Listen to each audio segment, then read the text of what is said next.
Sebelumnya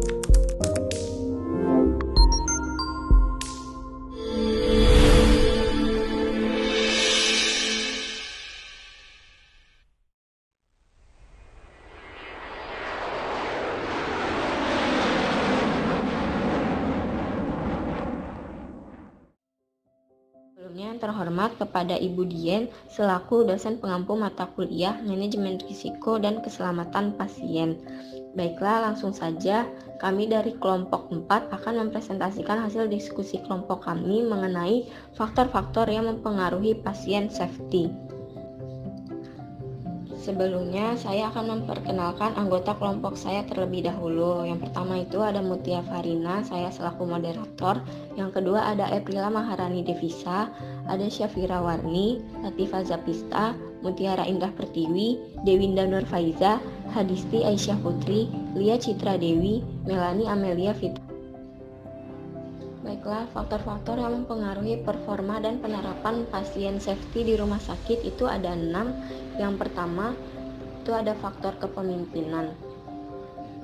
Menurut Kuntoro, kepemimpinan sebagai suatu seni dan proses untuk mempengaruhi dan mengarahkan orang lain supaya mereka memiliki motivasi untuk mencapai tujuan yang hendak dicapai dalam situasi tertentu, sehingga sangat berperan dalam menentukan arah organisasi, mengembangkan budaya, dan memastikan pelayanan serta mempertahankan organisasi yang efektif. Yang kedua, ada faktor individu.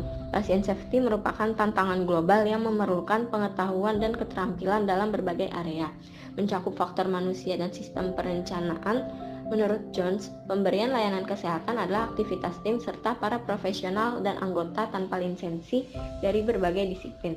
Berdasarkan model manajemen tradisional, penekanan adalah pada individu dalam tempat kerja. Lalu ada faktor yang ketiga, yaitu budaya. Jones berpendapat the organizational culture affects the outcomes of quality for the organization.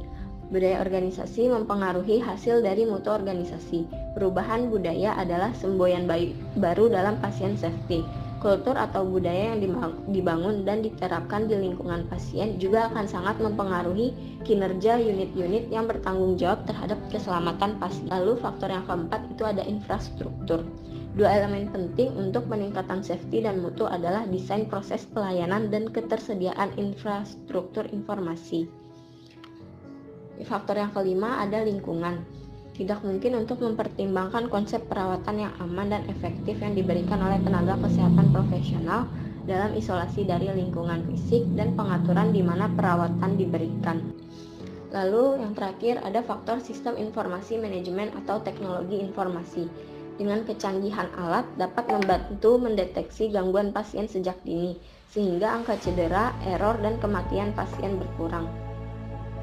Baiklah, materi selanjutnya yaitu metode penerapan pasien safety.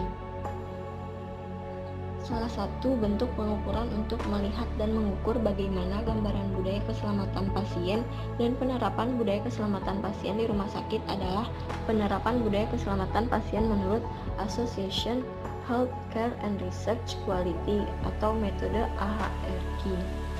Selanjutnya, metode AHRQ atau Association Healthcare and Research Quality dapat diukur dari segi perspektif pegawai rumah sakit yang terdiri dari 12 dimensi, yakni yang pertama, harapan dan tindakan atasan dalam mempromosikan pasien safety, kedua, organization learning, 3. Kerjasama dalam unit di rumah sakit, 4. Komunikasi terbuka, 5. Umpan balik dan komunikasi mengenai kesalahan, 6. Respon tidak menyalahkan, 7. Staffing, 8. Dukungan manajemen terhadap upaya keselamatan pasien, 9. Kerjasama antar unit, 10. Pergantian shift dan perpindahan pasien, 11.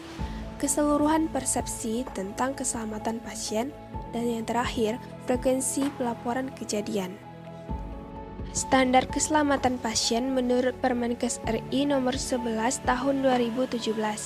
Standar keselamatan pasien menurut Permenkes RI nomor 11 tahun 2017 yaitu terkait dengan standar penggunaan metode-metode peningkatan kinerja untuk melakukan evaluasi dan program peningkatan keselamatan pasien dengan standar dan kriteria sebagai berikut.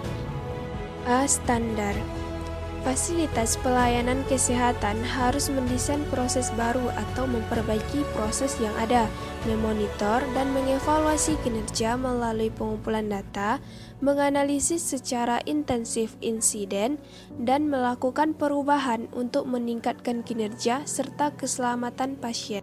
B. Kriteria. Adapun kriteria yang dimaksud adalah: pertama, setiap fasilitas pelayanan kesehatan harus melakukan proses perancangan atau desain yang baik, mengacu pada visi, misi, dan tujuan fasilitas pelayanan kesehatan, kebutuhan pasien, petugas pelayanan kesehatan, kaidah klinis terkini, dan praktik bisnis yang sehat. 2. Setiap fasilitas pelayanan kesehatan harus melakukan pengumpulan data kinerja yang antara lain terkait dengan pelaporan insiden, akreditasi, manajemen risiko, utilisasi, mutu pelayanan, dan keuangan. Kriteria yang ketiga yaitu setiap fasilitas pelayanan kesehatan harus melakukan evaluasi intensif terkait dengan semua insiden dan secara proaktif melakukan evaluasi satu proses kasus risiko tinggi.